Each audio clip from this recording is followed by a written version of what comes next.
So గిద్యోన్ని పరాక్రమవంతుడు పరాక్రమవంతుడుగా ఆయన ఏం చేసుకుంటున్నాడు? సిద్ధపరచుకుంటున్నాడు. మొట్టమొదట ఆయన అంగీకరించాడు, ఆయన బలిని అంగీకరించాడు. తర్వాత ఆయన అసాధారణమైన ప్రార్థనను అంగీకరించాడు. ఏమిటి అసాధారణమైన ప్రార్థన? నువ్వు ఒక్క మనిషిలాగా వాళ్ళని చంపేస్తావయ్యా అంటే, బాబు నాకంత శక్తి లేదు, బలం లేదు, దయచేసి నా దగ్గరికి కాదు, మా అన్నయ్య చాలా బలంగా ఉంటాడు, ఆయన దగ్గరికి వెళ్ళు, మంచి మంచి పరాక్రమశాలు, మీ అన్నయ్య కాదు నువ్వు కావాలంటాడు.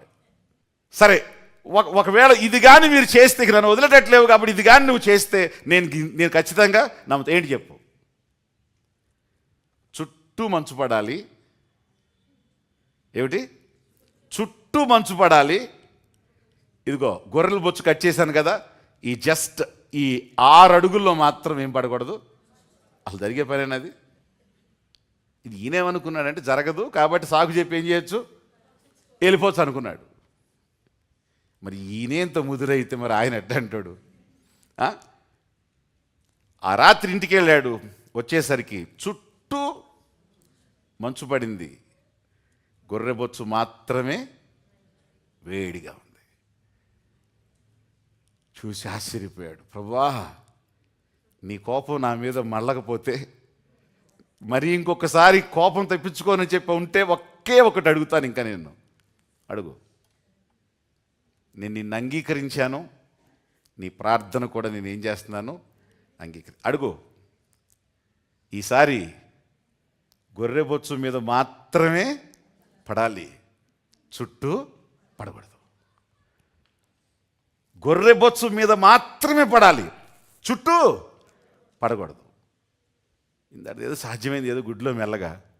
ఈసారి కరెక్ట్గా దీని మీద ఎక్కడ పెడతాడు సెన్సారు?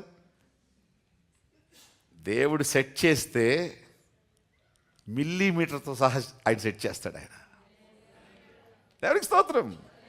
లెక్కలు ఆయనకి చెప్పాలా? మార్నింగ్ వచ్చి మనోడు చూసుకుంటే గొర్రె బొచ్చు అంతా ఫుల్ అయిపోయినా పక్క కూడా రావట్లేదంట నీళ్ళు. మళ్ళీ ఆ గొర్రె బొచ్చు అంతటిని ఏం చేశాడంట, ఆ నీళ్లు పిండాడంట. అప్పుడు అర్థమైంది, ఎస్, ఇంతటి మహాద్భుతమే నువ్వు నా కోసం చేస్తే వాళ్ళ గురించి చేయవా? ఏం చేయాలి చెప్పు. అప్పుడు బూర ఊదాడంట. అప్పుడు వరకు శబ్దమే లేదు. ఆడి చెవులు ఈడి చెవులోడు మాట్లాడుకోవడం, బూర ఊదినోడు ఎవ్వడు. ఎస్, దేవుడు నీకు తోడుగా ఉంటే నీ శబ్దాలు బయటకు వస్తాయి, నీ మాటలు బయటకు వస్తాయి, నిన్ను గూర్చి ప్రకటన బయటికి. వాళ్ళు బోర వినేసరికి ఎవడాడు బోర ఊదింది? ఎవడంటావేంటి? నేనే. ఎవడాడు?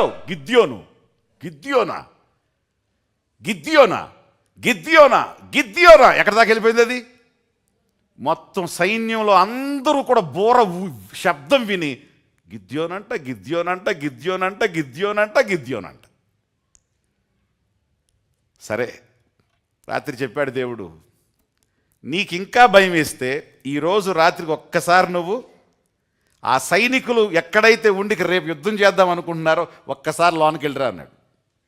ఇద్దరు మారువేషలో మెల్లగా వెళ్ళి ఒక గుడారం తీసి చూస్తే గబక్కున ఒకటి తుల్లిపడి లేచాడంట. సైనికుడు లెగిసి పక్కన సైనికుడు లేపరై నా కల వచ్చిందిరా అన్నాడు. ఏంట్రా కల అంటే, ఒక యవల రొట్టె ఏం చేస్తుంది, ఒక రొట్టె డొలుతూ వచ్చి మన గుడారాలు మొత్తం పడగొట్టేసిందిరా అన్నాడంట. అరే రొట్టి డొల్లటం ఏంట్రా, రొట్టి తింటాం కానీ అన్న. ఒరే బాబు, ఇది అట్ట కాదు, ఇది చాలా పెద్దగా ఉంది, రొట్టేది కానీ చాలా పెద్దగా ఉంది, గుడారాల్ని పడగొట్టేస్తుంది అది. ఆ రొట్టె ఎవరో కాదురా, నాకు ప్రవచనం కూడా తెలుసు. ఎవరు? గిద్యోనే అన్నాడు. ఈయనకి మనకి ఇంత ఫేమ్ ఉందా? మా ఇంట్లో మా ఆవిడే నా గురించి మాట్లాడదు. ఇదేమిటి, ఈ శత్రువుల దగ్గర వీళ్ళు నా గురించి మాట్లాడుకుంటున్నారు, అది కూడా కల వచ్చింది ఆడికి. ఎస్, దేవుడు తోడుగా ఉన్నాడు. కాముగా వచ్చేశాడు. తండ్రి ఏం చేయాలి? నీ జనాన్ని బట్టి 10,000 మందిని బట్టి నేను నీకు విజయం ఇవ్వను. 300 మందే. ఒక టెస్ట్ చేయించాడు, కుక్క గతికినట్టు నీళ్లు గతికే వాళ్ళని తీయమన్నాడు. దాని అర్థం కూడా ఒకటి ఉంది, తర్వాత చెప్తాను ఎప్పుడైనా. ఆ 300 మందిని తీసుకొని 3 కొండల మీద 100 మందిని పెట్టి ఒక చేత్తో ఖాళీ కుండ, ఒక చేత్తో దివిటి, ఇంకొక చేత్తో బూర వేలాడేసుకున్నారు. చెప్పండి ఏం చేశారంట? అందరికీ చెప్పాడు, నేను చెప్పినట్టు మీరు చెయ్యండి. మీ సొంత ఆలోచనలు ఎవ్వడు వాడద్దు. నేను చెప్పినట్టు చేస్తేనే విజయం వస్తుంది. మీ ఇష్టానుసారంగా ఆలోచించి మేము వీడికంటే తెలివిగలం, వీడికంటే సాఫ్ట్వేర్ ఎక్కువ మాకని చెప్పి అనుకుంటే మీది మొత్తం ఏమైపోద్ది? క్రాష్ అయిపోద్ది. కాబట్టి మీరేం చెప్పింది చేయండి అంతే. ఎప్పుడైతే నేను బూర ఊతానో మీరేం చేయండి? మీ కొండలు పగలగొట్టి దివిటి పైకెత్తి మీరేమని చెప్పండి? యెహోవా ఖడ్గం, గిద్యోను ఖడ్గం, యెహోవా ఖడ్గం, గిద్యోను ఖడ్గం. మరి కత్తి ఆడి దగ్గరే వదిలే. మరి పొడిచేది వాళ్ళే పొడుచుకుంటారు. ఇదేంటయా? ఇదేట జరుగుద్ది? ఇది కొత్త యుద్ధం. ఏ యుద్ధం ఇది? ఇది క్రొత్త యుద్ధం. బలహీనులని బలమైన పాత్రలుగా దేవుడు వాడే స్టైల్ ఇది. ఇది నా శక్తితో జరిగిందని చెప్పకుండా దేవుని శక్తితో జరిగిందని చెప్పించే విజయం ఇది. కత్తి వాడకుండా ఏమీ చేయకుండా వీళ్ళు కొండలు వేసుకుని వెళ్ళి ఏంటంట, కొండలు వేసుకుని డామ్ అని పగలగొట్టి డివిజీలు పైకి లేపి కేకలేసి ఏం చేశారంట? అర్ధరాత్రి పూట మెల్లగా వెళ్ళి కొండల మీద నుంచి ఎప్పుడైతే వీళ్ళు టపామని సౌండ్ వచ్చి కుండల పగలగొట్టి గిద్యోను ఖడ్గం, యెహోవా ఖడ్గం, గిద్యోను ఖడ్గం, యెహోవా ఖడ్గం అని చెప్పి కేకలేస్తుంటే నిద్రలో ఉన్నోళ్ళు తుల్లిపడి లెగిసి వాళ్ళకి వినపడింది రెండే రెండు. ఏంటి?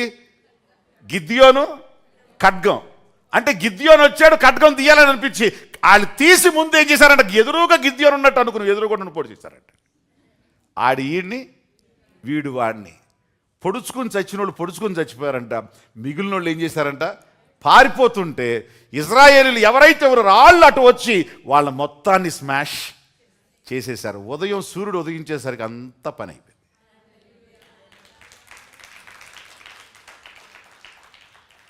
7 సంవత్సరాల కన్నీళ్ళు, 7 సంవత్సరాల భయం, 7 సంవత్సరాల లాస్, 7 సంవత్సరాల దుఃఖం ఒక్క రాత్రితో కథం. I prophesy and I bless in the name of Jesus.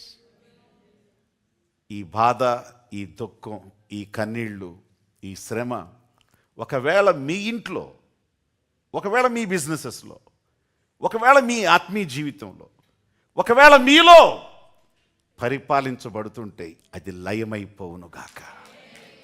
బలహీనుడైన నిన్ను దేవుడు బలపరిచి గిద్యోను వలె పరాక్రమశాలిగా మార్చి నీ ప్రార్థన ఆలకించి నీ స్థితిని, నీ గతిని, నీ పరిస్థితిని తండ్రి అయిన దేవుడు మార్చివేయునుగాక, మార్చివేయునుగాక. బలహీనమైన పాత్ర, పిరికి పాత్ర, అభద్రతతో ఉన్న పాత్ర, నిరుత్సాహపు పాత్రతో దేవుడు ఏం చేశాడు చెప్పండి?